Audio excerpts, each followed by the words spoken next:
I'll give them an 8 out of 10 for the content of the article. I'd give them a 10 out of 10 if it wasn't, or a 9 out of 10 if it didn't contain some sanitized things that are misleading. And one of the sanitized misleading things is what they say about Mac Mitchell. They present the Mac Mitchell case in much the way that John Ender did in his little conversation with me, that, Mac Mitchell was denounced to the police, he was arrested, charged, tried, went to jail, and subsequently defellowshipped by the MFC.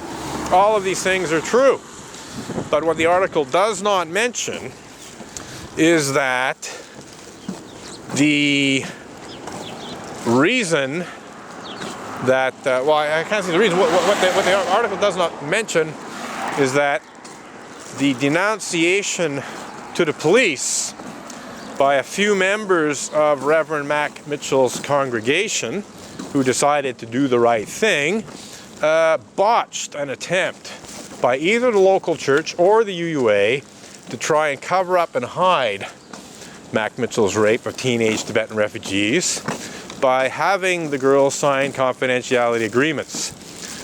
Either the church locally or the UUA, it's not clear from the newspaper article I read, but I think it's most likely the Unitarian Universalist Association would have done this, tried to get Reverend Mac Mitchell's victims to sign confidentiality agreements, in which case they wouldn't be able to talk about what happened, in which case Reverend Mac Mitchell never would have been publicly accused of rape, charged with rape, and so on. So a definite attempt to cover it up.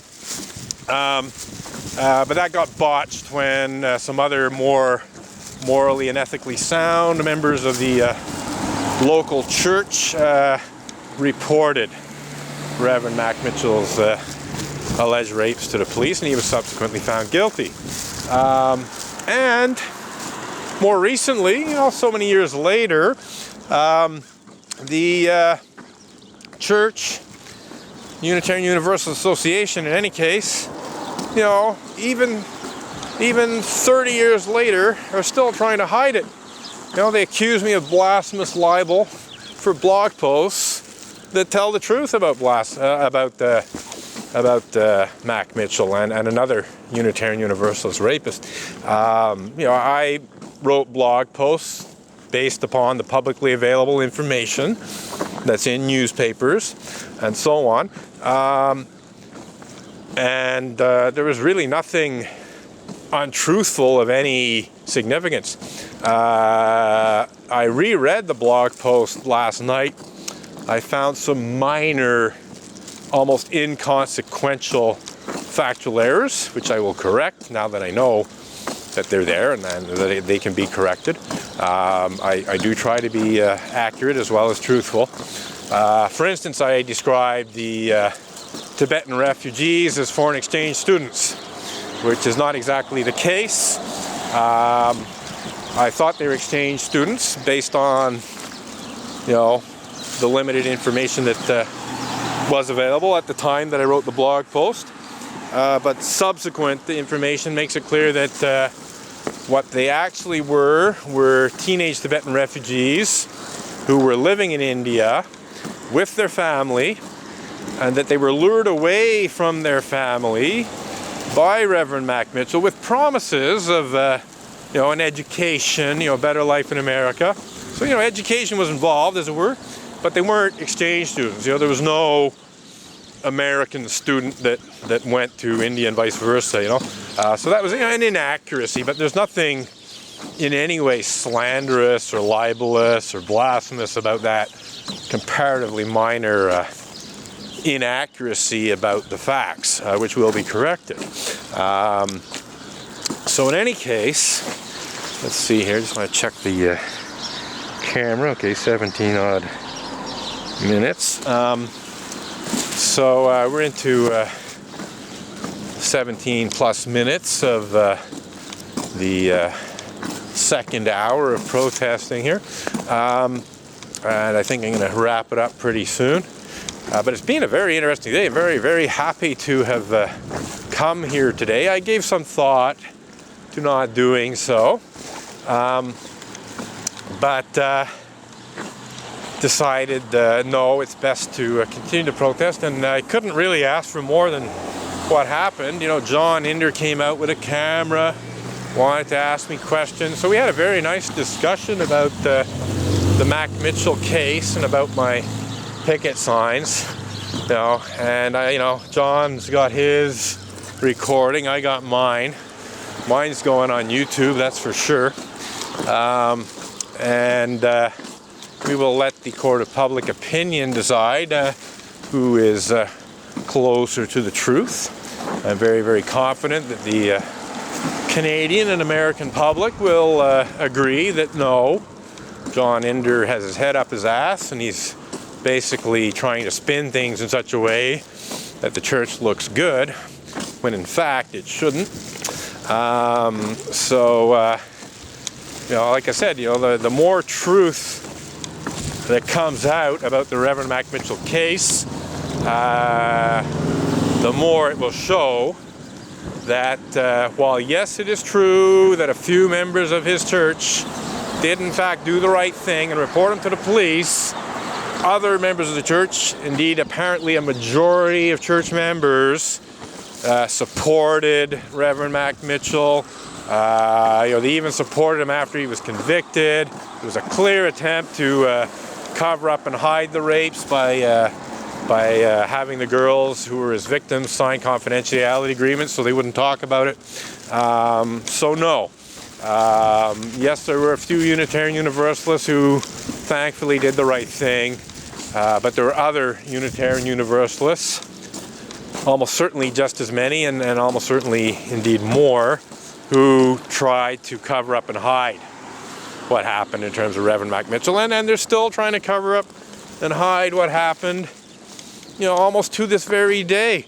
John Inder, what he's doing now is trying to cover up and hide the facts, trying to spin things in a certain way. The blasphemous libel accusation against me, good day, sir,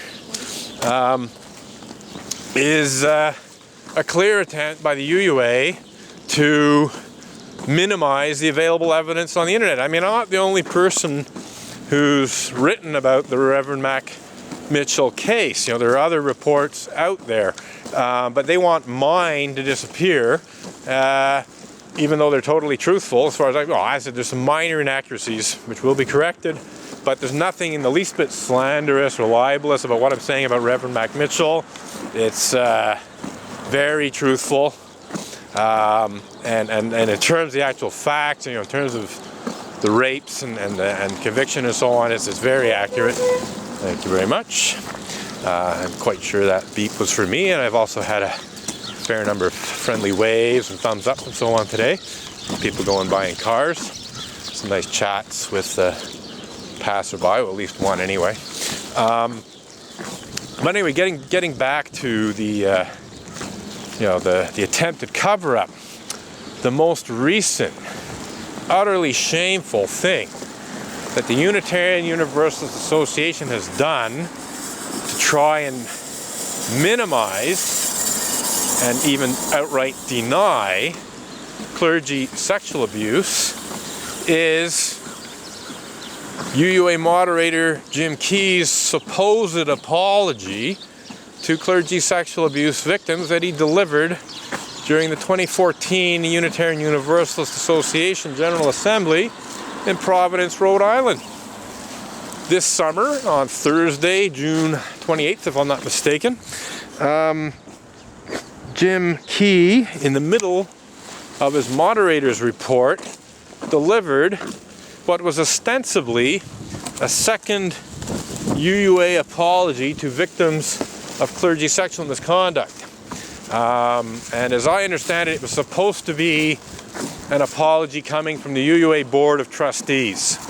And in that apology, Jim Key made statements that were either highly misleading about how much clergy sexual misconduct there was, or indeed completely false. I don't have it totally memorized, but he said, let me put this in the proper context. And then he went on to say that only a small number of Unitarian Universalist ministers were guilty of clergy sexual misconduct. In fact, the written transcript that the UUA has on its website even has him saying a very small number of ministers, when in fact, no less than 400 Unitarian Universalist churches have been affected by one form of clergy misconduct or another. And according to other estimates, based on, people who know what's what, looking at things, as many as 2/3 of Unitarian Universalist Association congregations have been affected by clergy misconduct of one kind or another, or have had a minister who's guilty of clergy sexual misconduct as a minister. So we're looking at a minimum, an absolute minimum of 400 congregations affected by clergy sexual misconduct in an association of congregations that only has about 1,000 congregations. We're looking at 40% minimum of Unitarian Universalist congregations affected by clergy sexual misconduct, and possibly as many as 2/3, possibly even more, because these things tend to be underreported. But rock bottom minimum 40%, rock bottom minimum 400 cases of clergy sexual misconduct in a Unitarian Universalist Association of Congregations congregation. That's not a small number, 400. That's a huge percentage. It's 40%, and the percentage and number could be much higher.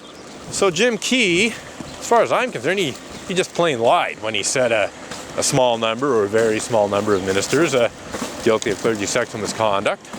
And then, as if that wasn't bad enough, he went on to say, I'm pretty sure it's an exact quote, there were no incidents of abuse of children or elders in my investigations. So what's he saying there? Well, I think it's pretty clear that what he's trying to put across is that, in his investigations of clergy sexual misconduct, he did